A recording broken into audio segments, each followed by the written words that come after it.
right, Doug, you can take it away whenever. Hey, everybody. I'm Doug Robertson. In a first-of-its-kind collaboration, Soccer with Doug, five-stripe final featuring Sam Jones and Joe Patrick, and Scarves and Spikes featuring Tyler Pilgrim, Sydney Hunt, and Henry Higuita, brought our brilliance together to collaborate on one World Cup preview podcast for all of you good people. Joe is not here. He had a court date, I think. Henry's not here. I almost wore a flat-billed ball cap in his honor, but then I realized it's not a good look for me or him. So okay, I just I got it left for it at home. Tyler has it covered. Tyler's got me covered. Everybody, introduce yourselves. I'll start. Sydney Hunt. I'm with Scarves and Spikes. So with Tyler and Henry and a cast of thousands. Well, 6 actually. But we've been around since how long, Tyler? What, We'll say 2022, technically. About 2022 or so. But yeah, that's me in a nutshell. I'm Sam Jones. It's an honor to be on Soccer with Five Stripes, Scarves, and Doug. I've already gymmed the camera like twice already, so I apologize for that. It's just going to be a thing, I guess, throughout this. And I'm Tyler Pilgrim, also of Scarves and Spikes, and this is exciting. Yep. And Doug, you brought cookies, so I did bring. I made them last night. My girlfriend's recipe. I made them, and they're quite delicious. But no one wanted any, so this will be the last time we collaborate on any kind of podcast. Too like filling, this. just like a 48-team World Cup. There we go. There's your spin. Are you guys Look on at the Sam tying it all together. Can you post the recipe No. on our socials or No, whatever? Okay, no, I fine. won't. Just thought I'd ask. If you didn't want one, you get nothing. Okay. All right. All right, let's get back on topic here. As I mentioned, we've come together to preview this summer's World Cup. If y'all didn't know, there is a World Cup coming to the U.S. this summer. 48 teams, as Sam alluded to. We're going to discuss storylines, who we think is going to be the biggest surprises, who we think are going to be the biggest disappointments, the Golden Ball winner, which World Cup players who aren't yet in MLS but we think might be, because that seems to be a big talking point amongst folks around the country, along with any shiny things that distract us during this podcast. So we're going to start with some storylines that we're looking forward to. Sydney, why don't you lead us off? Yeah, I'll start off with pretty much the obvious one. Well, the obvious two. Argentina, can they run it back? This potentially is Messi's final World Cup. So what can Argentina do? Will they repeat what they did? Join just, I think, a handful of teams that have repeated as World Cup champions. I believe Italy is one, or Spain. I need to double check that. poor Italy. Yeah. Poor Italy. I could be wrong. But yeah, can Argentina do it again? And then, of course, the other big question is Portugal. Ronaldo, this is the one big trophy that's eluded him throughout his entire career. Is this it? Is this the moment for him as he also goes into his final World Cup? Potentially. But yeah, we'll see. Those are my big storylines. That's kind of stepping right into mine, which is, can Portugal ignore Cristiano Ronaldo enough to actually win this thing? I'm with you. I'm with you. He just doesn't need to be out there, man. If he's going to come on as a super sub, fine, whatever. I guess he's good to be in the United States now. We can talk about that another time. Yeah, who knows? He makes that team worse. He straight up does. And if they're gonna bend to him, if Roberto Martinez is gonna bend to him this entire time, I think they're gonna be worse. But they have a ceiling. But I think it's fascinating. They have a ceiling without him that I think is good enough to actually win this. Like that midfield, man. That midfield makes me believe in things. Yeah. Right? Yeah. Like you have Vitinha, you have Bruno Fernandes. Like that group right there is unreal. And yeah, there's some questions about attack. Like if they don't go with Cristiano Ronaldo, it's like Gonzalo Ramos, who didn't do a ton for them so far, didn't do a ton with PSG, but they can get through that, I think, just because of how good that midfield is. As long as Roberto Martinez doesn't figure out a way to screw it up. Right, which is totally in play. Never happened before. yeah. But Yes, I'm 100% convinced he will. Right. But that's just me. And Anybody they- who can waste Belgium like he did is just, Yeah. come on, man. And they're kind of riding a high still from the Yeah. Euros. I mean, they've got a lot of things going for them. So for me, I will tie it back to Atlanta. For me, obviously here with Atlanta United, you have a couple of players, Miggy, Galarza. But the bigger story for me is the fact that you have obviously Paraguay, the men's national team, and then now the new headquarters here in Atlanta. So there's so much going for U.S. soccer here in our city, and I feel like I'd be kind of remiss not to tie it back to the city at some point. Have y'all been down to the training center since it opened? I haven't had a chance to Yes. yet. It's amazing. That's what I hear. I've been down there twice. I went Tuesday when they did the Miles Robinson availability. It's It's beautiful. It doesn't have a media room, which I found extremely strange. Spend $250 million and you don't have a media room. But hey, that's me being selfish. Anything to keep you out, Doug. Yeah, for real. Just trying- It's like the fencing that we're going to talk about here in just a little bit. So the storyline I'm most interested in seeing is, will the three host teams, the U.S., Mexico, and Canada, actually make it out of their group? The probability is one of them is not going to, just because that's how it works. And the groups they're in, there's no heavyweight in any of their groups, which really makes you wonder about the draw. But all the teams are good enough that the U.S., Mexico, and Canada could lose to any of them if they just get a little bit unlucky. And if they do, what is that going to do for the interest in this tournament, at least in this country? What do y'all think?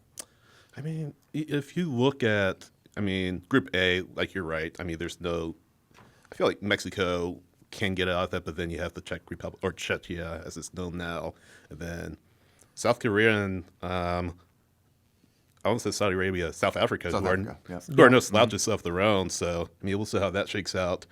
Group D, U.S. should make it out. See, I disagree. Turkey you guys are They kinda- should. They but- should. They Turkey is really, really No, good. they are. I think I'll say this though about the U.S. If they don't at least make second in that group, that's a disappointment. You don't want to go in as a third place team potentially out of that group. And then Canada, you have Bosnia in that group, you have the Swiss in that group, Qatar. So that's not a straightforward situation for Canada either. So Yeah. Yeah, huge advantage for these Yeah. teams to be pot one, right? Just as host teams and to have that kind of easier pathway to it. But there are pitfalls here for all of them, right? And it is really interesting to think that, this Mexican team could finally get to that quinto partido and still not be able to get it around to the 16. And there's a whole lot of interesting things there where I'm just not convinced of any of the main host and their overall quality and their ability to get out of these groups. Yeah, they haven't had to play a stressful game a truly stressful game in 2 years. So you just don't know how they're going to respond, particularly if the opponent scores first and scores early. What's going to happen? It's South Korea is my favorite to do some damage, so to some surprising damage in this tournament. Yeah, Czechia is got a lot of talent. It had to go to a playoff to get here, but it's good. Switzerland, the inventor of the Gurgen press, is their coach. They're going to be tough. Bosnia, you can't bet against Edin Dzeko. He could come off Even the at bench. 41, right? He could come off the bench and still score. Turkey is really, really good. Yeah. Paraguay's going to make life hell for Yeah, everybody. yeah. Oh, for They're sure. going to make so many for teams sure. miserable. And Australia is like, okay, it's Australia, but if you look at their roster, they've got a couple of pretty good players Cannot on sleep there. on Australia. Yeah. And I think for me, honestly, if I had to pick one of the three that had the toughest group, I still think it's the U.S. I really do. Yeah. And I think if I had to pick an easier one, maybe Canada, and that's no disrespect to anybody else in that group, but I think Canada has the talent and the consistency. And then on top of that, the group, it is tough, but I think it's the most beatable. But the U.S., man, I'm just not as confident as a lot of people are. No, me neither. It's the question you have to ask yourself about the U.S., and I wrote about this when they played Belgium and Portugal here, is how many starters on the U.S. team would be a starter on one of the top 10 teams in the world. Maybe one, maybe two. And when you're having to put maybes in front of it, you realize that they're a good team. They're not a great team. Right. You could argue they're really not any better than the mid-'90s teams. Yeah. No, I agree. The 90s teams had at least a bit of dog in them. Yeah. And Yeah. it's a real question whether or not this group does. Right. It really is. Yeah, and that goes back to if the other team scores first, how are they going to – have they been in enough of those moments that they can come together as a team, do what Pochettino wants them to do, and win? And we just don't know. Has You just don't know. Pulisic gotten over his breakup yet? Apparently he was over that even before it was over. So, that's fair. At least in a workman sense, maybe not mentally. Did they get it back together before they played Senegal? Oh, who knows? Who knows? It's Doug, one are more you on Raya? I'm sorry. Never mind. And one more thing, I have no idea what y'all are talking about. Being the old man of this group, is when you look at that U.S. starting lineup against Senegal, you've got Tim Ream, he's the captain, deserved captain, but he's what, 38, 36 now? And you've got a right winger who has scored 3 goals and 2 assists in 3 years starting. That's just not, to me, it's not a formula for success. I mean, not to spoil our group predictions, but Right. I mean, we'll get there. We'll get there. All right, we're gonna switch it up here, and let's talk about our favorite World Cup memories. I'm gonna start. So I watched the Hand of God goal in '86 in Mexico. I heard that was AI. Yeah, it might have been. I was at my folks' house in Mableton watching that thing, and was like, I don't think he really headed that. And then, sure enough, you find out later, reading the newspaper the next day, he did not really head that. He did hit it with his hand because, replay and all that VAR. was not really a thing Yeah. back then. And then the Michael Owen goal against Argentina in '98. I can remember watching that thing going, who is this guy?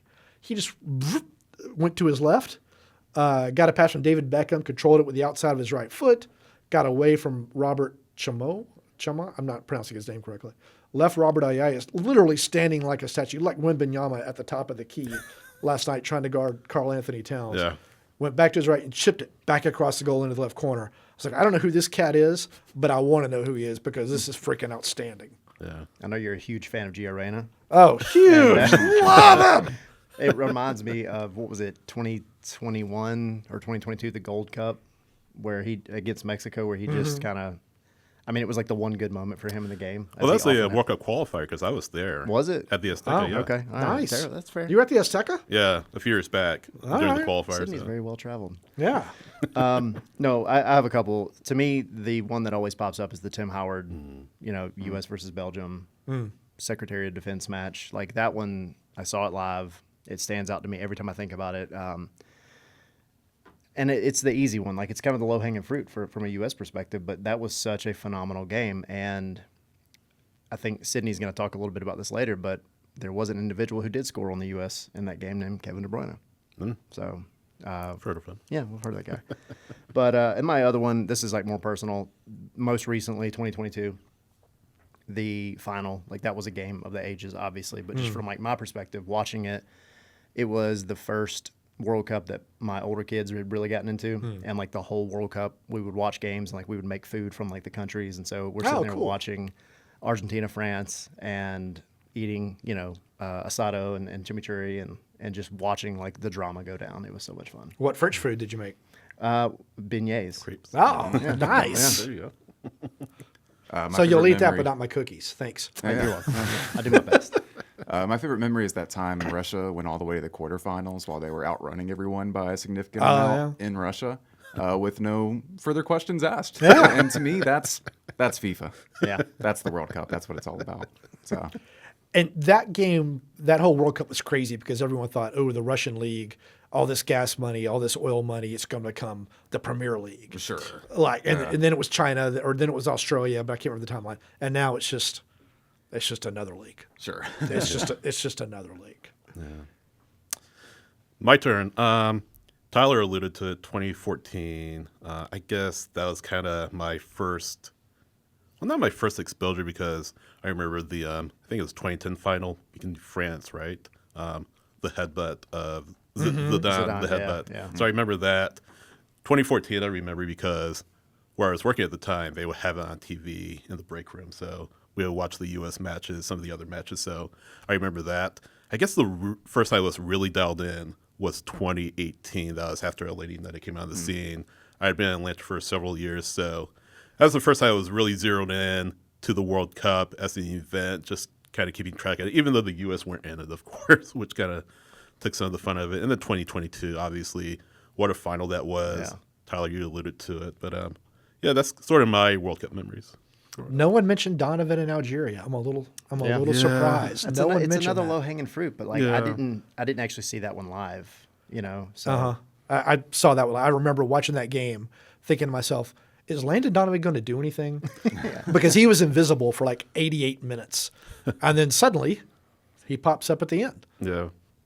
Anyway, so, hey, if y'all want to share your favorite World Cup memories, you out there in the online universe, you can email them to us and we can figure out something we can do with them on our respective sites. Sure. Sam is So looking. let's make new memories in Atlanta. How about that? Aw. That sounds very sweet. Mm-hmm. All right, so we've mentioned FIFA already. Oh boy. Switching.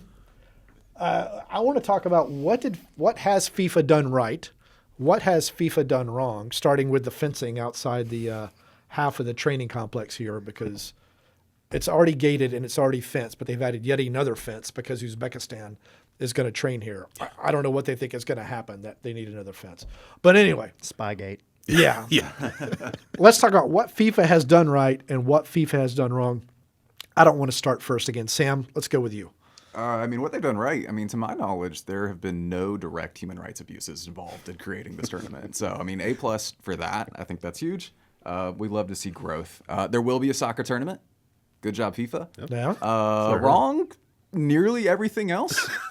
Look, the group stage is very large at this point. I think there's kind of some pros and cons with that. Like, you do get a Curacao, you do get a Cabo Verde, right? And I think those are great stories. Yep. They're going to get rocked. And it's going to be relatively diluted, I guess is how I'd put it, right? So you get a little bit of give and take there. Other than that, I mean, ticket prices are a disaster for this, man.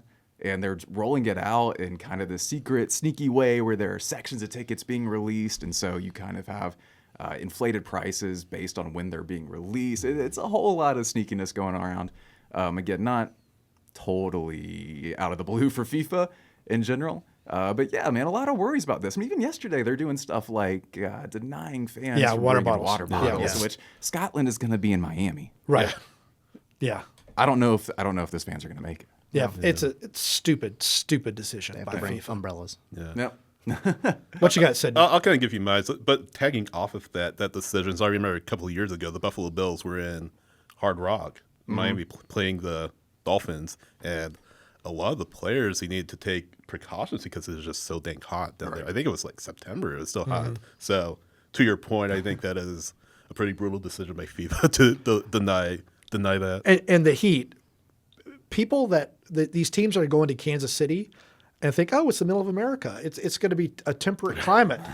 It is going to be hot as all get out in Kansas City Yeah, it in will the be. summer. It's not hilarious, but it's going to be really interesting to see how these guys start to react and what we hear in the press conferences after the games about it's so hot. We can't do this. Yeah. What you got, Tyler? Well, Sydney, I think. Yeah, I was gonna just. Oh, I'm add, sorry. But yeah, Sam, you were talking about the heat. You're talking about the ticket prices. Yeah. Really, the timing of the matches, right? So I understand why FIFA is doing it because they want to take advantage of the worldwide audiences, right, overseas. So like, I mean, that's why you have Spain playing at noon, et cetera, because it's 6 o'clock over there. So they want to take advantage of it, but it's just not good for American audiences, right? Because how many people? I'm sure Fox will get a fair share of people watching at noon, but it's not going to be as many as, say, if it were in prime time. Now, fortunately, the U.S., as it is, are going to be playing many of their matches in prime time, which benefits Fox and the U.S. Soccer Federation, but I just feel like the timing of the matches could have been a little better for some of these teams, especially the bigger teams. I think for me, what they got right, I mean, I know there's a lot of back and forth on it. I think just because I have a soft heart, I like the fact that there are. Don't smirk at me like that, Doug. There are so many teams in this tournament. I think it's fun from that Cabo Verde perspective, and yes, it does dilute things absolutely, and yes, they're going to get absolutely destroyed. Yeah. But I love it for their people. I love it for those countries. Like they get to see these moments that they honestly otherwise probably wouldn't see. So I think that's like my very soft heart side of things. What they did wrong. I mean, y'all have mentioned so many things already. The tailgating, the fact that they're like, you can't tailgate outside of stadiums and you're in the United States. That's the dumbest thing ever. The water, I mean, and then the ticket prices. Yeah, the ticket prices are asinine. Yeah. Like from a family perspective, I'm like, oh, I would love to be able to go take my kids to go see a World Cup match. It's a once in a lifetime opportunity for most people. I love this sport. I'm not paying those prices. Yeah. I'm just not. So. I mean, you hear so many people talk about their experiences in 1994 and how that just attracted them to the sport and how it grew the game here. And you just don't, you're not going to get that with this. No. As long as these prices stay where that, there's no chance. No, not even Right? a little bit. Not even, because you got to think about it too. You're going to have the the corporations and the people that are like, hey, we're going to spend the money to send our our CEOs and these people to these matches, and price is not an option. But then you have, a family of 4 or something that's like, I just like to go see a World Cup match. And even the kind of low key ones, though they're not as expensive as like a Spain match or an England match or whatever, they're still prohibitively expensive for most people. So I just think it's just a huge miss. I went to a game in '94. I was working in Hickory. I was sports editor of the Hickory Daily Record, and my dad called me and said, if you can get down here tomorrow, we're going to fly to Orlando. We're going to watch the Netherlands versus, it was Algeria, Morocco. I can't remember which one now. Yeah, and we're going to rent a car and drive back. I was like, heck yeah. So we went down there. It was so hot. It was, and we were at the upper deck of the Citrus Bowl. The Netherlands won. I was just exhausted by the end of it, from the drive from Hickory to Atlanta, then the flight and everything. But I still have the ticket. I've got a little frame sitting on a bookshelf. You have that memory now. Yeah. Got to go see a World Cup match with my dad, my mom, and I think my sister too. So FIFA for me, greed is a disease. I think greed is a disease like cancer, like any mania you want to list, and FIFA is just gripped by greed. And the penny pitching on every little thing, or not penny pinching, the penny gouging on every little thing is nuts. And it makes me really dislike FIFA. It makes me really dislike everything about FIFA. It frankly dampens my enthusiasm for this tournament. Looking around and seeing, okay, they made money on that, they made money on that, they made money on that, they made money on that. Yep. Just let it be, man. Yep. You got 48 teams coming. Let people come. What's the point of having 48 teams if they can't afford to pay for the tickets? Right. Yep. It's stupid. Yeah. You know what FIFA's not going to earn money off of, though, Doug? The concessions at Mercedes-Benz Stadium. Thanks to our host today at Atlanta United for having us here in the studio. I meant to thank Atlanta United originally, and I forgot. I want to thank Brad Guzan for letting us use his. Watching over us. I don't know if he lives here. There's a sleeping bag over in the corner over here. I don't know if this is where Brad stays. Right. He's listening right now, off in the closet somewhere. Maybe Brad will eat one of these cookies that I brought. Now that he doesn't have to play anymore. Yeah. What FIFA has gotten, break it through like the Kool-Aid man. What FIFA has gotten right, I guess 48 teams. I don't understand. If you're going to have 48 teams, why do you then also expand the number of teams that go into the knockout rounds? As you said, some of these teams are just going to get rocked. I mean, I think it's Cape Verde starts with Spain. Yep. I think Spain. That's just pick your score. R.I.P. Anyway. And this is not a knock on the people that work for FIFA at all. This is much higher than them. Lenny, Adam, those guys are fantastic people. All the FIFA people I've worked with, but the greed is just it takes you back a little bit. Hey, and if y'all didn't know, there's going to be some matches in Atlanta. Oh, breaking news! Really? 8 matches in Atlanta at, I want to call it Mercedes-Benz Stadium. But I can't. Legally can't, no. No, so I'm going to call it Mercedes-Benz Stadium. Fair enough. So there's 5 in the group stage, 3 in the knockout rounds. And Sam thought, this was Sam's idea. So it's a good idea. Yep. So I'm going to give Sam credit. We're going to break down some of those group stage matches for you good people. Sam's going to start off with Cape Verde, Capo Verde, however you pronounce it, against Spain. Verde, apparently. Verde. Yes. Green? Green? Blue? It's a Portuguese colony, basically. Right. Archipelago off the coast of Africa, about 500,000 folks. It is a really cool story. Big diaspora from Cabo Verde and countries across Europe mostly. There's even a big contingent here in America as well, mostly in the Northeast. So for a long time, they were not very good at the sport, but they eventually kind of relented and said, okay, we're going to focus on these players who have been a part of the diaspora and maybe don't have chances with their national team. For example, Steven Moreira, you might know from Columbus, for a long time was playing with the French youth national teams, but eventually it was clear he's not going to make it to the main national team. So Cabo Verde comes, and now he's playing with the team. He's starting for them. And that's the story for a lot of these guys coming into this, right? But it's obviously paid off. They qualify. You've maybe seen some of the videos from their qualification day. It's a full party. It's outstanding. So really excited for that fan base and for that country. This game's not going to go well. This game's not going to go well. And that is okay, right? We're here to celebrate the people of Cabo Verde, not necessarily the soccer team, which is going to run into probably the first or second best team in the world. And they have the coolest nickname, I think, in the tournament. Blue Sharks, yes? The Blue Sharks. Yes. And that game is at noon on June 15th. And I think it's going to be televised, but I'm not sure. So that's for y'all to research if you want to talk about who's going to research that. Sponsors needed. We'll see Spain a couple of times, though, right? And, you know, to their credit, to Capo Verde's credit, they're dipping into Portugal. They're dipping into France, using those players. It's much like France did for a while, getting players from the Caribbean and from Northern Africa to come play for its national team. The U.S. has started to do more and more of that. So, you know, if FIFA is going to make these rules and you can play within these rules, then take advantage of it. And they are, same for Curacao, dipping into the Dutch culture to get a lot of its players. Tyler, why don't you tell us about South Africa and Czechia at noon on June 18th? Yeah, so this one to me is low-key one of those, like, as a neutral, it should be really fun because it's kind of a must-win for both of them. Yeah. After that match, you have South Africa that then goes and plays South Korea, which is a more winnable match, I think. I mean, it's tough, but it's a more winnable match. And then you have Czechia, who then goes and plays their last game in the group versus Mexico. So this one kind of in the middle, it is the one that both of these teams have to win. So they're both in the middle of very long droughts, even being in the World Cup. South Africa, the last time they were in it was when they hosted it back in 2010. And then Czechia, though in their prior days as Czechoslovakia, like they've been in it multiple times, but they haven't been in since 2006. So you've got, I think, just from a sheer like dog and grit perspective of like, we have to win this match, I think it's going to be entertaining. You also have for Czechia, the oldest head coach in the tournament at 74 years old. So and he started coaching in 1983.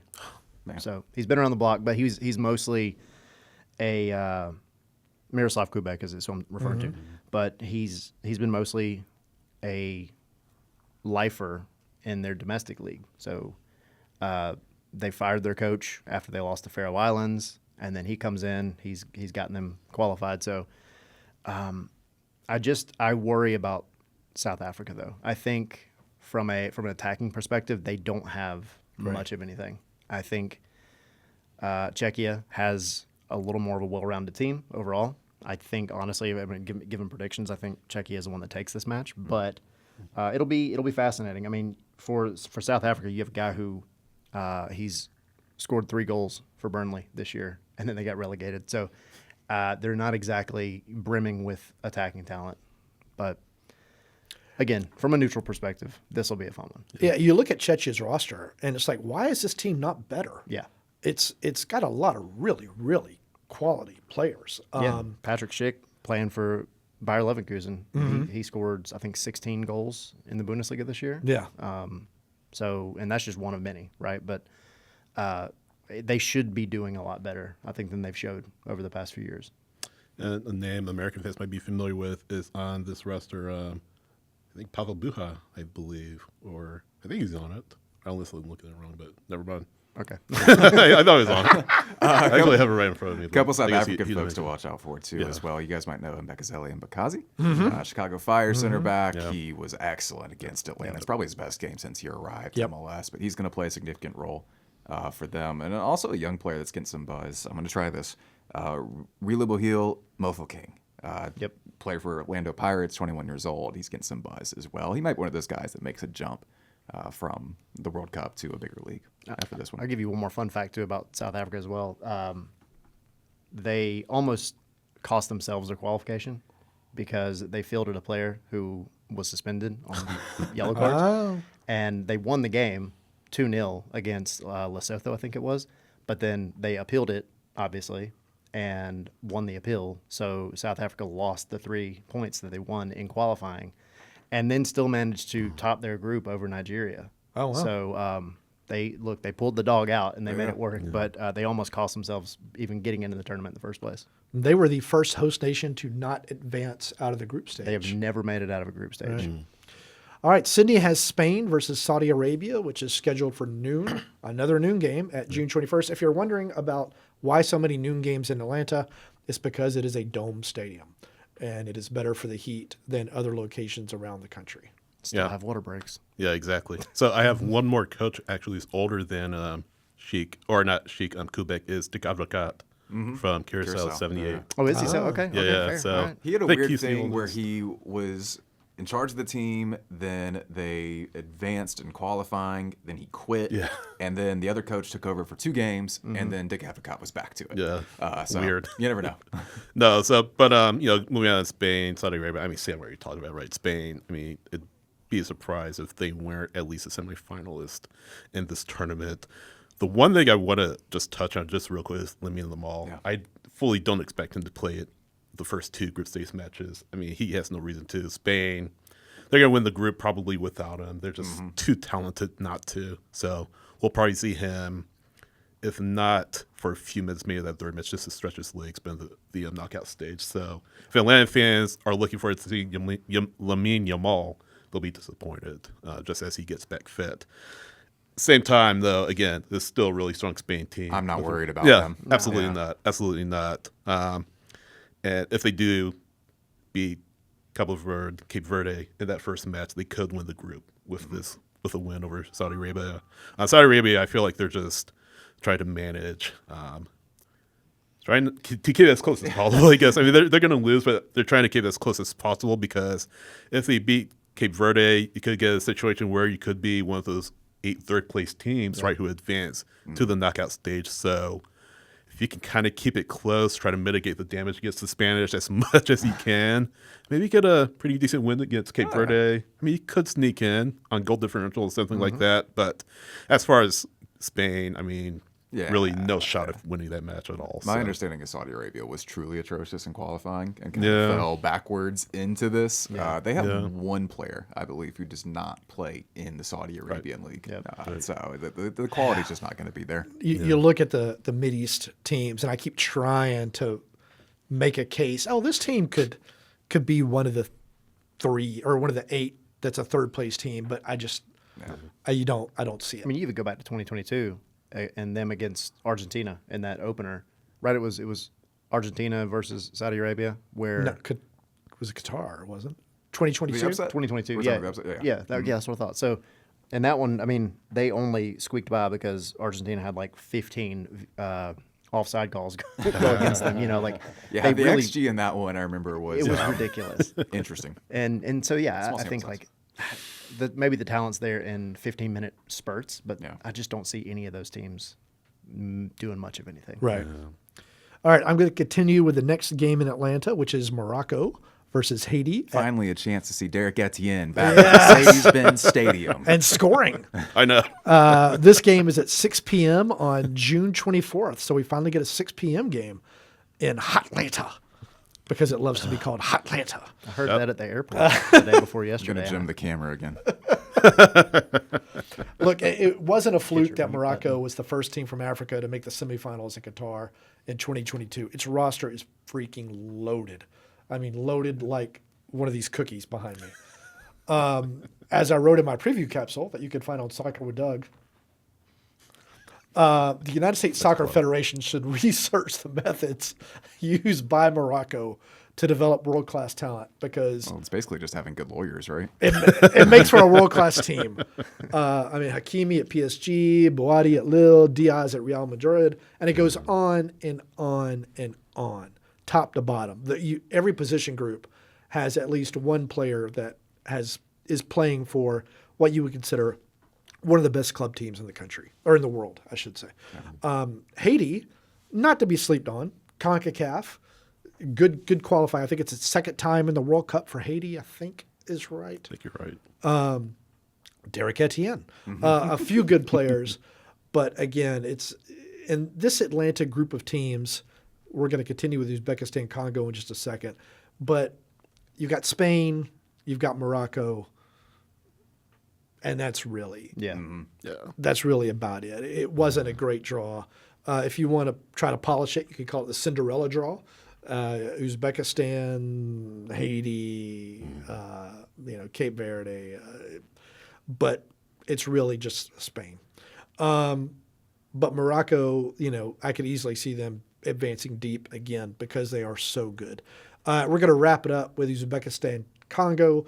No one really raised their hand to break this one down. Sam's got his hand up. I had Uzbeki food recently. Oh, where'd you have Very that? Good. It was in Nashville. Okay. I had plav. It is a rice meal with lamb, carrots, and raisins. Very, very good. I also had samsa, which is a giant meat pastry. Highly recommended. I wrote about both those things in my capsule under cool fact that should make you root for this country. The 2 Uzbekistan meals. There you go. Yeah. Real good. I thought there was an Uzbekistan restaurant in Atlanta. I've Googled it, but I haven't found it. If you have one, reach out to me. I'd love to come and write about your restaurant. That could be a lot of fun. Congo, don't sleep on Congo. If they are allowed to come into the country. Right. Yeah. They have some really good players on their roster, too. I'm actually kind of excited about this game. We finally got to see Eldor Shamurdov at Mercedes-Benz Stadium, by Yep. the way. Yeah. Yeah, and Atlanta United Target a few years ago. Exactly.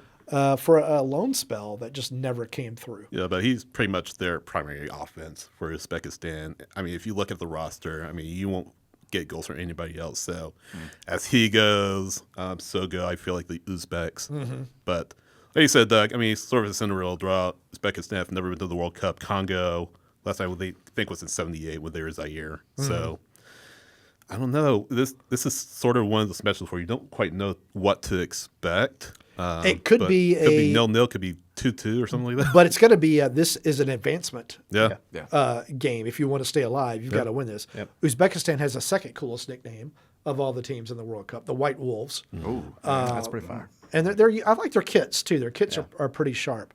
I've tried to write about Uzbekistan for months and have gotten no response from the Uzbeki communications people.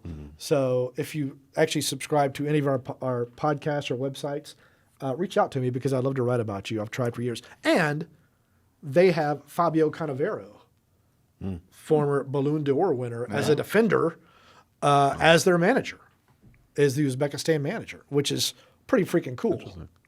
I think a lot of these teams that are playing in Atlanta, you talk about it being the Cinderella group. There are some good vibes though. Like I can't wait to see Haitian fans Right. at Yeah. the events. I cannot wait to see that. I can't wait to see South African fans. South too. Africa. Yeah, I mean, Yeah.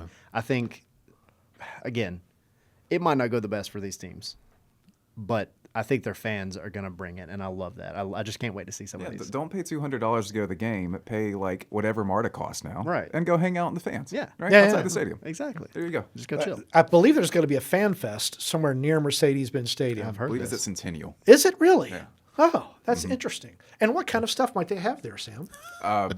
Balloons, party element. I don't know. Shakira. Is she going to be there? Who knows? I've heard No. rumors. How much Yeah. do you have to pay to get into the fan fest? Is it $15? Is it free? It's free. It's free. It's free. See, if you yeah. Anyway, there's going to be 2 big jumbotron screens there. You can watch the games if you want to go and just hang out. There's supposed to be different entertainment every day. Food vendors, buskers. They're going to have podcast people as on one of the talent stages, but they didn't ask any of us. I don't think. So I'm already disappointed in the organizers of the Fan Fest. Yeah. So you actually had to apply.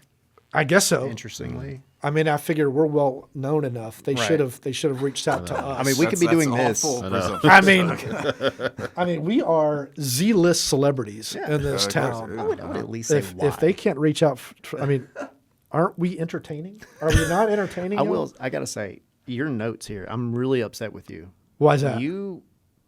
You said in your discussion about Morocco versus Haiti that their roster is absolutely loaded like a baked potato, I did write that and you didn't say drop it. that line. Why Eh. did you not say it? because I was riffing, man. It's such an opportunity here. We were talking about FanFest, by the way. I mean, we'd be remiss if we didn't mention the one in Decatur. That's the other big one Yeah. that's going on in the Yes. Metro Atlanta area. So if you don't want to travel in town, go check out Decatur. They got stuff going on. You could get For there the on entire MARTA. tournament. MARTA You can at get all, there on yeah. MARTA, exactly. So, And while we're talking about MARTA, they are offering World Cup themed MARTA cards.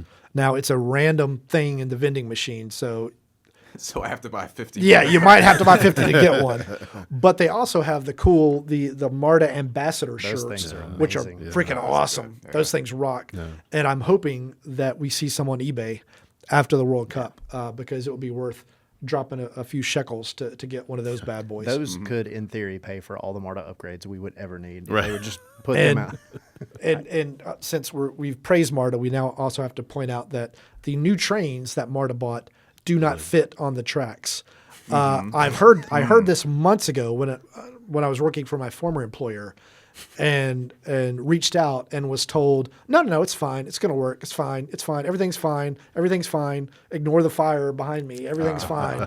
And sure enough, as of today, the trains do not fit on the tracks. How does that happen? Fun. I have no idea. Hey, speaking of disasters waiting to happen, England might be here for the round of 32. Seems like they're going to win Group L. If we had to guess, I don't want to ruin his predictions, but England seems like the strongest team Group L. You don't think Pamela will win Group L? I don't know about that.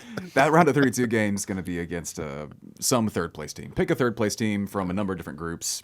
England's probably going to be there. Then you have the round of 16, which again, if we're going off the winners here, a chance to see Argentina again, maybe Uruguay, maybe the U.S. coming into this one.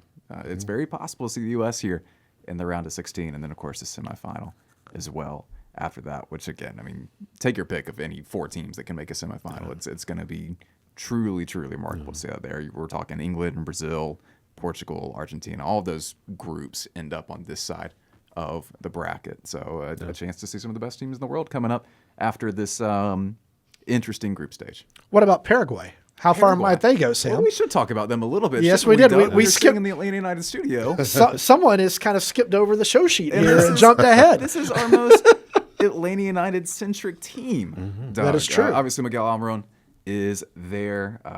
Matias Galarza, which I mean, you take it how you will. Player and a half. Or Player, half a player. right? Yeah, half a player, right?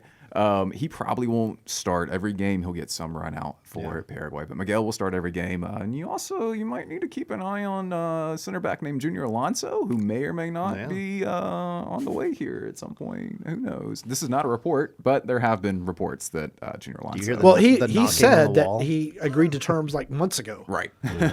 which makes you wonder why. Anyway, I guess that's not why we're here, but that does make Paraguay very, very Atlanta United intensive. If you want to focus on that, if you want to watch good soccer, do not watch Paraguay. They are managed by Gustavo Alfaro, who's done a nice job with them since taking over, but it is a very, very international style, as I would call it. They make life hell for you. They sit deep. They try to hit on the break. It's extremely direct. They were basically last in possession in qualification, but first in crosses and first in just long balls over the top. So it is not the beautiful game with them, but you might get to see Miguel run onto a few balls over the top every now and then. It's very pragmatic, right? Right. Like it's ugly. In international play, Yeah, you got to do what you got to do. well, look at the region they're in. Yeah. You're going to try to outplay Argentina. You're going to try to outplay Brazil. Yeah. You gotta go with what'll work. Yep. And they also wear stripes. they look at that. Is it 5? I'd have to count them. I guess it depends on which version of the kit they're wearing. Yeah.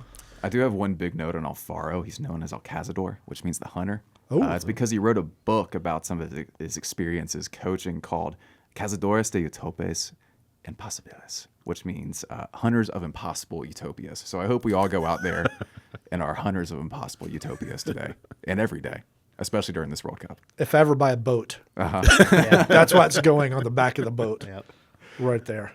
I'm about to read this book. Yeah, I feel like apparently, it's I mean, legendary just from the name.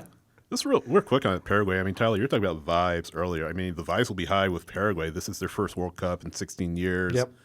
Miggy, of course, will be playing his first World Cup, potentially his last, of course, given his age. So this is his big moment. This is his big stage that he's waited for his entire career for. Same thing with a lot of the guys on this team.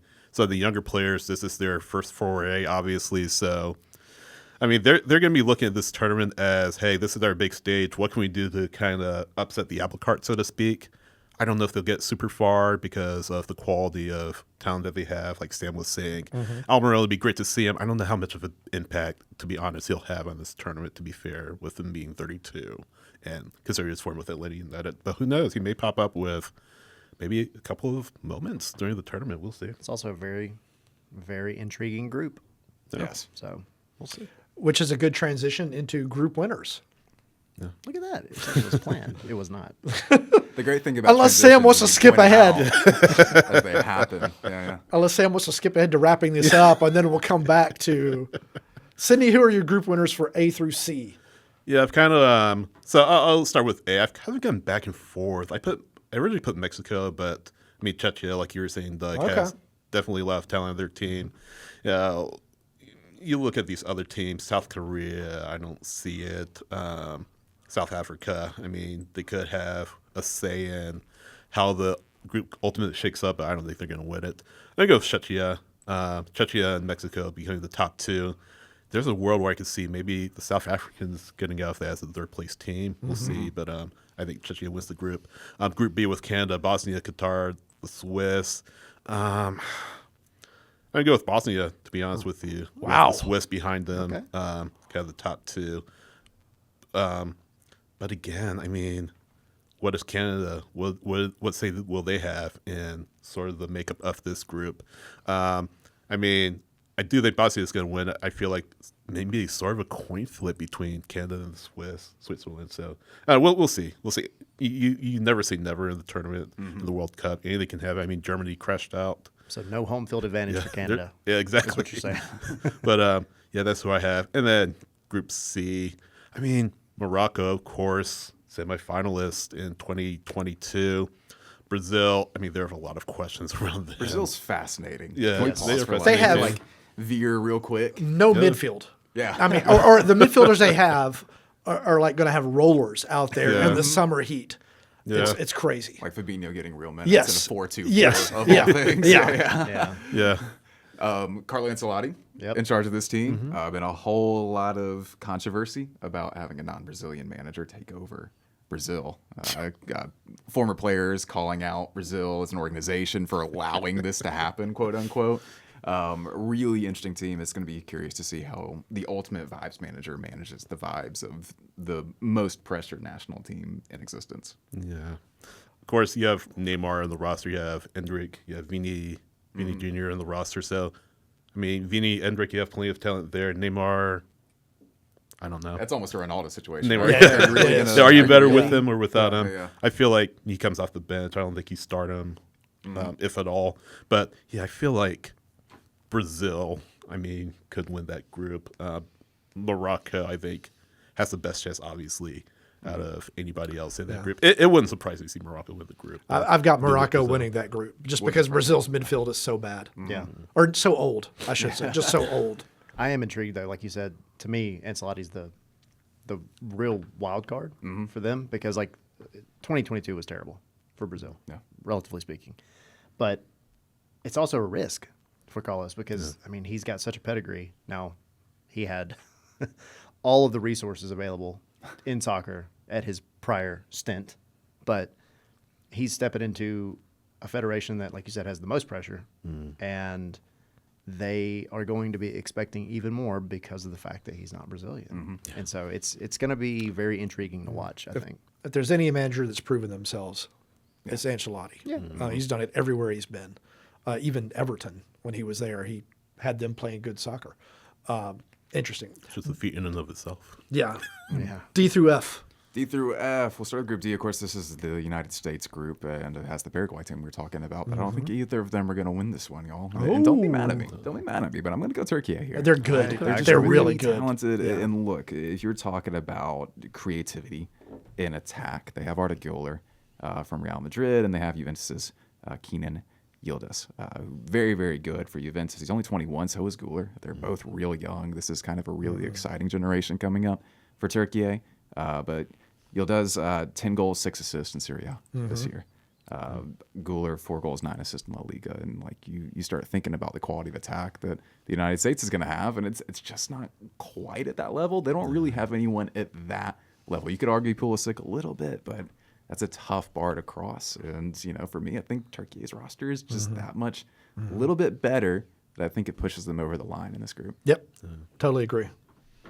Also, Paraguay's going to just ruin somebody. They're going to ruin. They're going to catch somebody. It's just going to happen, just with the way they play.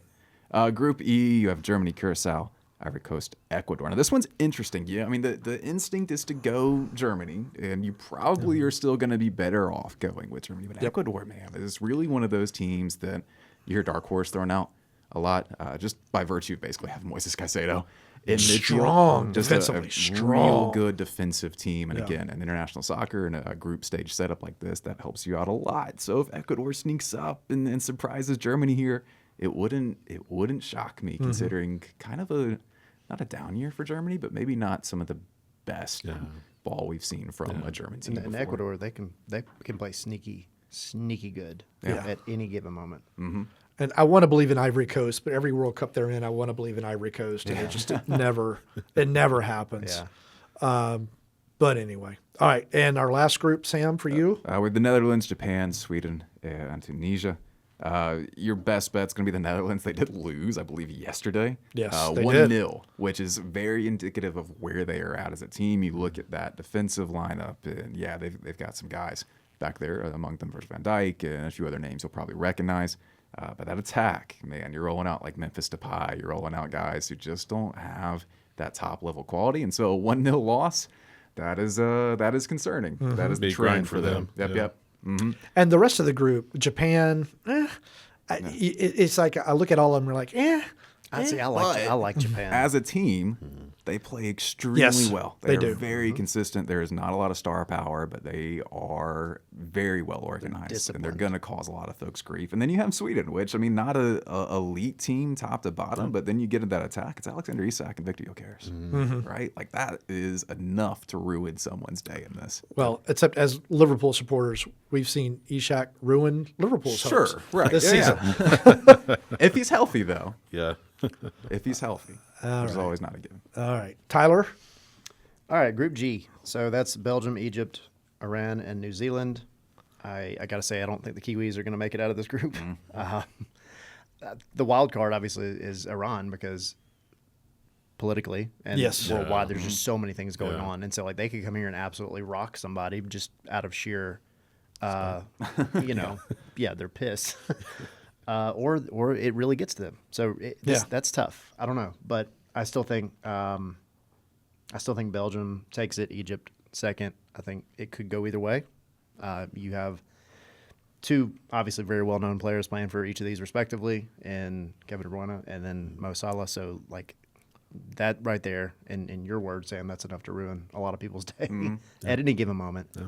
But to me, that one's fairly straightforward. I think it's going to be Belgium has those too much two. quality. What's that? I mean, this is Doku's tournament. Sure. Yeah. Mhm. Yeah, he's so good. Yeah, he was.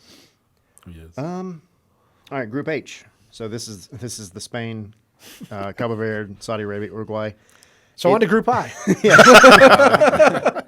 Spain obviously taking it. I don't think anybody's going to argue with that. I like Uruguay. I love Marcel Bielsa. I love.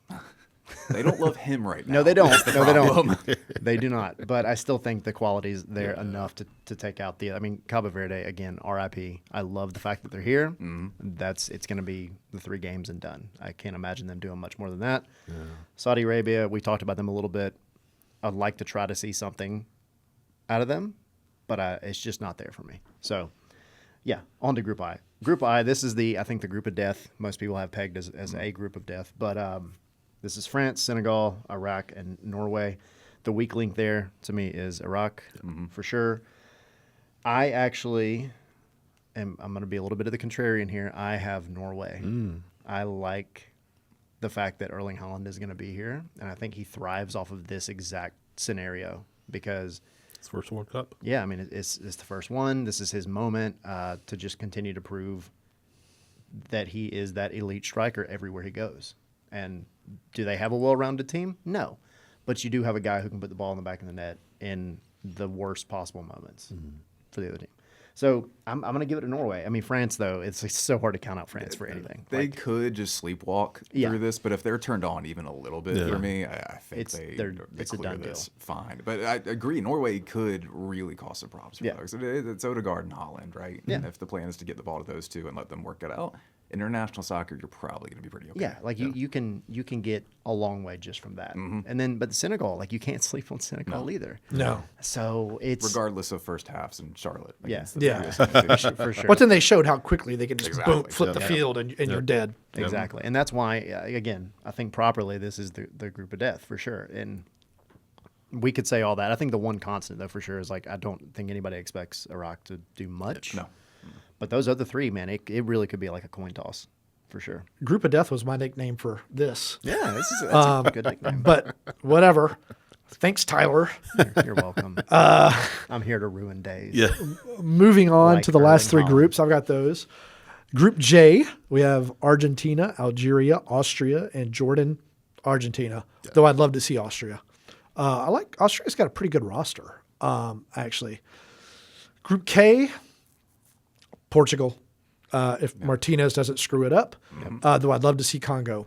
Colombia, Yeah, don't sleep in Colombia. I'm not sleeping on Colombia. Let's take a quick nap on Colombia. I just Just like a quick one. I How can hear much Henry longer Higuita can- screaming from the rafters right Yeah. how much longer can James Rodriguez show up for the national team and do nothing for club teams is what I wonder. Group L, England. I think England advances. I'd love to see Ghana. Would love to see Ghana do something. Shout out Croatia, though, and their group of like YMCA men's rec league. Yeah, it's crazy. These 38-year-olds running around there causing damage. They have a You gotta be population less than Metro Atlanta, probably less than Gwinnett County. Yeah. And they still just roll out national team players like an assembly line. It's absolutely nuts. Also, low key, I love their kids every time. Yeah. They're best bets ever. Okay, we're going to skip ahead. We've got 21 minutes left in this podcast studio before Chris Winkler comes in here and takes my cookies and kicks us out. Round of 32, round of 16 semis. Who wants to go? I'll start out. We were kind of thinking England would be the winner of Group L, so they would take on the winner, or not the winner, third place team from Group E, J, I, J, or K. So certainly a lot of options there. I mean, this could be, I don't know, it could be Ecuador, it could be Tunisia. I'm I just love throwing the out- expanded format. Yeah. That's great. Yeah. I'm just throwing out names here. Either way, I mean, Yeah. It'll be think about Senegal. 2022. I mean, what happened there? But either way, I think Germany, or England, I'm sorry, considering they do get Group L, do advance out of this particular match. So I don't know. You do have a lot of options. I mean, of course, England. I mean, their reputation sort of precedes themselves in major tournaments. So we'll see. Yeah, based on our predictions, though, we moved around to 16. I think this is probably Argentina versus the United States. That's a real. I'm just throwing it out there. Just saying it's a real possibility. The U.S. would likely have to beat Egypt, is how this kind of plays out. If we're kind of looking at who's going to finish second in these groups based on our predictions. So if the Not a U.S. can given. get past Mo Salah and Egypt, it's a big question, right? Yeah. But I think they probably can. The expectation will be for them to do that. But then Argentina comes in I here. still have a and we know how concern that about goes. them even getting there in the first place, if I'm being honest. Yeah, but totally. that's a different conversation. It could be Paraguay. I don't know. Yeah. It's totally possible. Then, of course, the semifinal, like I said before, like pick the four best teams from the side. You got England, Brazil, Portugal, Argentina, right? Anyone got any qualms with that? No. Does anyone want to take a stab from that collection? So the way the bracket works out, you would have England or Brazil, and then you have either Portugal or Argentina. So England versus Brazil. Does anyone want to take a shot at who they think wins in that one? England. I've got England. advances I'm gonna there? say Okay. England. I've got England. think Only I'm- again I think because I'm with Brazil's you. midfield is. What's it goes to penalties? Yeah. England's lack of creativity concerns me. Yeah. Yeah. You don't have Trent in there. I think it was a weird choice, regardless of how I feel about him right now. You don't have Cole Palmer, right? Like there's concerns there with creativity, but I do think they're going to be a little more cohesive. They've than been very Brazil. defensive oriented, which now they haven't gone up against the best teams either to test that, but they didn't give up any goals in qualifying. So And then, of course, you have either Portugal or Argentina, and that gets a little more difficult. Who comes out of that one? Do you think it comes back to Atlanta? But Fox would be all over themselves if we had a Argentina Portugal semifinal. Yeah. This is the dream for some exec somewhere. Yeah. They In just the want to bin. link. Alexi Lalas would self-combust if that happened. I mean, if I had to pick, oh man, I would go Portugal. I'm with you. I just think more. I'm going to well-rounded. go Argentina Okay. Yeah. because Martinez. I He's going to screw it up. think that's fair. I am relatively low on Argentina. I will say that. I kinda am, I too. can't see them They're running it older. back effectively. They're older. It's the same group. Yeah. I got some worries there. And some of the young guys I think they were counting on just never really Never came through. Yeah. Yeah. You do have Thiago Almada, bringing it back to I Atlanta. don't think that saves them in this. Yeah. Either, but there's another Atlanta fact. Right. Yeah. Yeah. All right. Before we get to the winners of the tournament, we got 2 more topics to cover. We didn't cover Golden Ball winner. Who's winning the Golden Ball? I didn't put it on the show sheets. That's on me. Who we got? I'm going to go Erling Haaland. Okay. And I don't Well, think way to it's go out on a actually limb, 'cause Sam. Norway really advances far, but I do think he probably scores like 5 against Iraq. All right. And Yeah. Sam with the upset that. pick. Erling Haaland. You gotta have the games, though. Hold on, I'm going to defend myself a little bit. You've got to have the games, Yeah. and I'm not sure Norway's going to have the games for him to actually All pile right. up those All numbers. right. So, All right. But the games that they do have, I think, again, barring the actual group itself, but I think if you make it out of that, I think Erling Haaland is one of those guys who he's going to make it happen somehow or another. So he's always going to be in that conversation. Who you got? I'm going to get so much crap for this and for the rest of the show. is it Thiago Almada? No. Bangers. Is it Almiron? It is not Almiron. No. I'm going to say Harry Kane. Okay. Oh, that's a good pick. That's a good pick. But I think Again, you're going to have the games, Yeah. right? 100%. Like, that's a big part of it. Yep. Look, all good picks. I mean, could be Mbappe who takes it. Really, I could see that happening. So my thing with that Yeah. is France is going to have you're going to have to share the ball a little bit, right? Yeah. Like, I don't know. Maybe some of that gets distributed a little bit, but sorry. Yeah. continue. No. But I mean, you look at these teams. I mean, Holland, of course, is a good shout. I mean, who do you say again? Harry. Oh, you said Holland. Holland, I You said said Harry Harry Kane. Kane. Yep. I mean, I'm gonna go with Mbappe. Okay. I'm gonna go with Mbappe. Yeah, totally fair. I saw a stat on Mbappe the other day that Real Madrid and PSG have won the last 4 Champions League titles. Mbappe has not won a single one of them. Yeah. So you got that going for you. Right. This is about the golden ball. You and Yeah, the yeah. fact. Yeah. I want to say Doku is going to win the Golden Ball, but now I'm going to stick with it. I was trying to decide between Doku and just to go kind of off the plane, Bruno Fernandes of Portugal. sure. I like that. Free kicks and things like that. But I'm going to go with Doku. He's so good and he's so fast. And so now we're talking about individual players. Let's slide into what player are we going to see DMs? in Major League Soccer who is not currently in Major League Soccer based upon their performance in this tournament? Junior Alonso. Yeah. Nope. Not allow. I'm not allowing that one. Pick another one. I mean, okay, now you've opened the door a little bit Yes. here.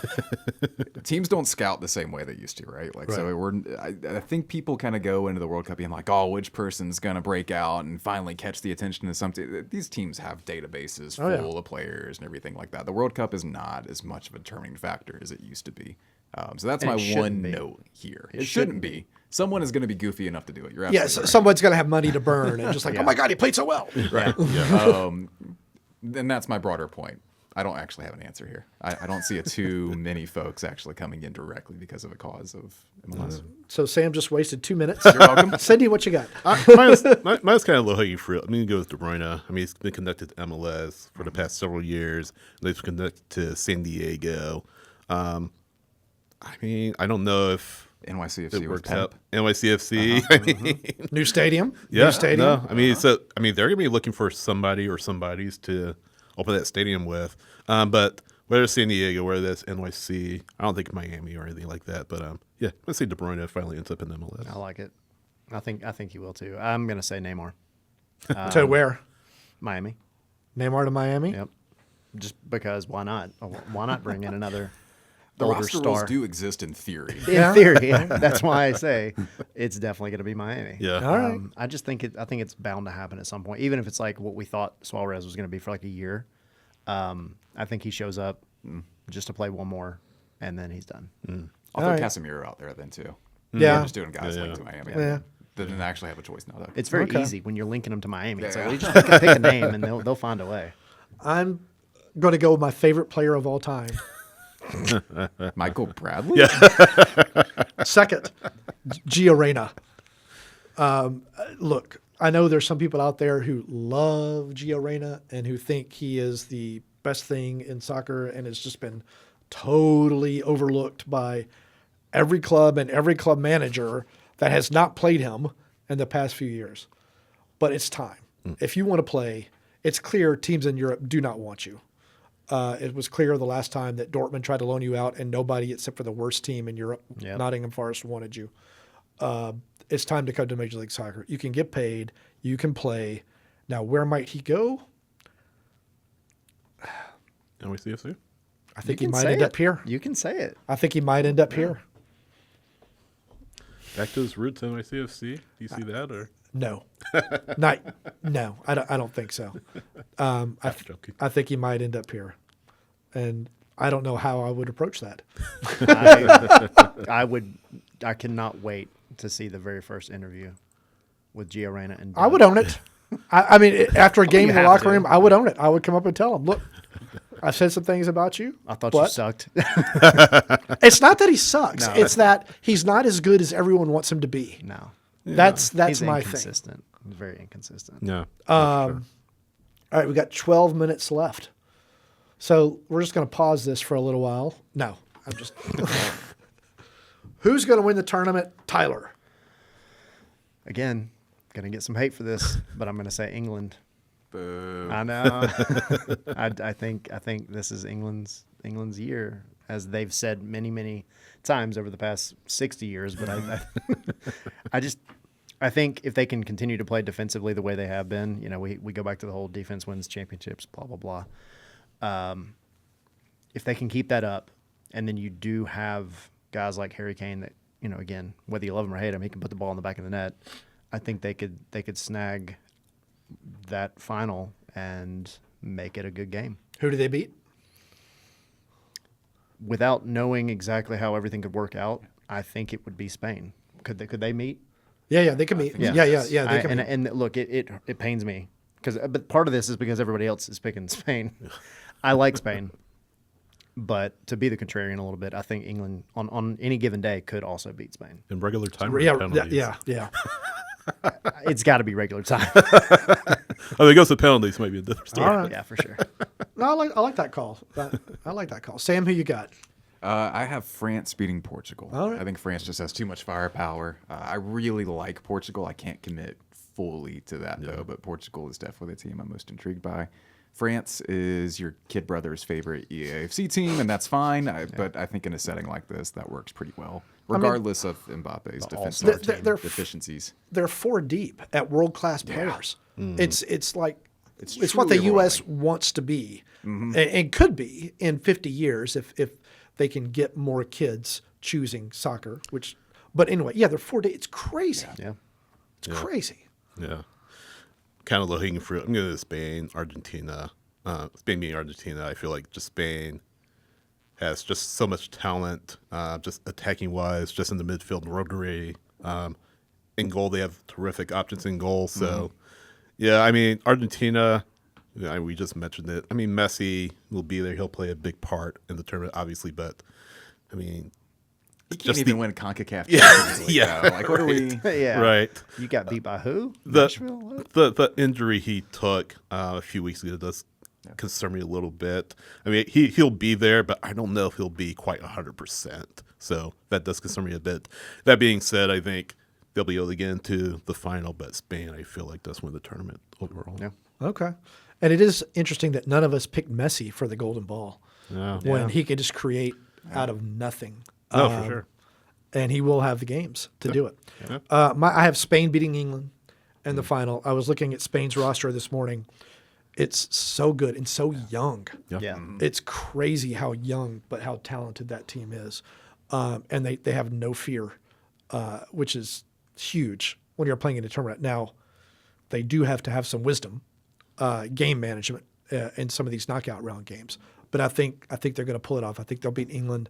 That'll be their second World Cup title. First was 2010, Yeah. I believe. But that's my pick to win this thing.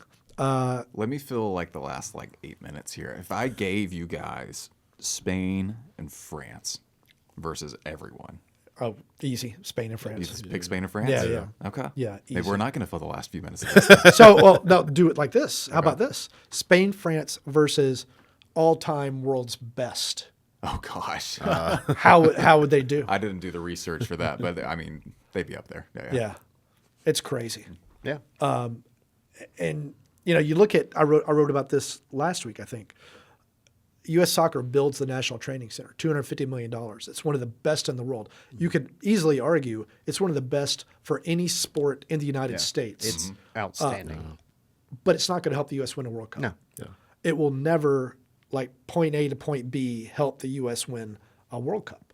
To me, it's an aspirational building. It needed to be there. Yeah, At some point, for sure. But you have a lot of other things you got to change ahead of that. Right. It was definitely, and it's not a knock on the building or anything. It's more, it's not going to be, okay, we have this, we're winning. Yeah. That's not how it's going to be. It's an aspirational building to me. It's to get these kids I want to go train at that place is a palace. Right. I want that. That's what it's for. Yeah. But France has one. That's why I bring it up. France has one. England has one. Two of the better teams in the world now. So it's like this is what the U.S. could eventually become, but they got to get the grassroots stuff right. I love my fascinating fun fact about the U.S. Training Center is the design of the fields, how they have the youth fields are further away from the actual main training center. And the whole idea, and it's like uphill. And the whole idea is like, you get there as a whatever, U12, whatever age group. And you're constantly looking back up towards like where you want to be. And so you're constantly having to make those steps to work your way back up that hill. Interesting fact about that, this place was supposed to have that. Yeah. When the original plans were out, it was supposed to have very small locker rooms moving up to the really nice locker rooms for the senior team. And that didn't, I don't know why it didn't happen, but it didn't happen. But yeah, that is interesting. All right. Well, I think this wraps up this first and last collaboration between the group of death here. I hope Joe's court date went well. Yeah. I hope if you see Henry out, please buy him a cat with a folded bill, just because. Tyler, what do y'all have? Tell us about your World Cup plans. We have 6 minutes left. Tell us what you got. So we'll be covering a whole lot on the podcast, on the shows, doing previews, recaps, and then just articles over on scarvesandspikes.com. Yeah. FiveStarFinal.com is not your home for World Cup coverage, but if you want to keep up with the Atlanta United offseason, we're going to do a pretty good job of that. So we'll have some of that. We'll have some NWSL updates as well. FiveStarFinal.com, guys. Yeah. Tyler said it, like, match coverage, pre-match, post-match. Of course, Atlanta United, if certain signings happen, we'll, of course, cover it. But, yeah, what Tyler said.